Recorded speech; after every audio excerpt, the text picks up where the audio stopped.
যে এই খেলায় হারবে সে সমস্ত রাস্তায় গাধার পিঠে চড়ে ঘুরবে, ঠিক আছে? কিন্তু তুই এই খেলার নিয়ম তো জানিস তাই না? হ্যাঁ, সব জানি। এই বল দিয়ে এই ঘুটিগুলোকে ফেলতে হবে, আর ফেলার পর তোমরা আমাদের বল দিয়ে মারবে। তার আগে আমাদের এই ঘুটিগুলোকে আবার ঠিক করতে হবে। হ্যাঁ, এবার চল তাড়াতাড়ি খেলা শুরু কর। তোমরা সবাই সাবধানে খেলো। হ্যাঁ হ্যাঁ,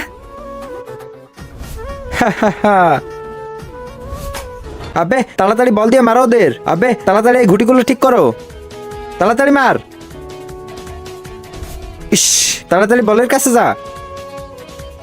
দাঁড়াও, শেষটা আমি রাখছি। আবে শালা, এটা তুই কি করলি? এতক্ষণে আমরা জিতে যেতাম। আবার নতুন করে সাজাও। তুই ঘুটিগুলোতে হাত দিবি না। কিন্তু তার আগে বন্ধুরা, তোমরা কি আল্লাহ তাআলার এই ঘরটিকে ভালোবাসো নাকি এই মন্দির ঘরটিকে ভালোবাসো? যদি আল্লাহ তাআলার এই ঘরটিকে ভালোবেসে থাকো তাহলে একটি লাইক করে চ্যানেলটিকে সাবস্ক্রাইব করে দিও, আর কমেন্টে লিখে যাও আই লাভ ইউ আল্লাহ। আর যদি না করো আমি বুঝে যাব তোমরা মন্দির ঘরটিকে ভালোবাসো। আহ, ইয়েস, আমরা জিতে গেছি, জিতে গেছি রে।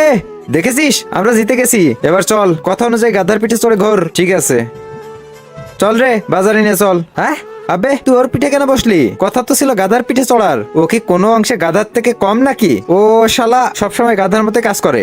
আবে শালা, চল রে চল, পুরো বাজারে আমাকে ঘোরা।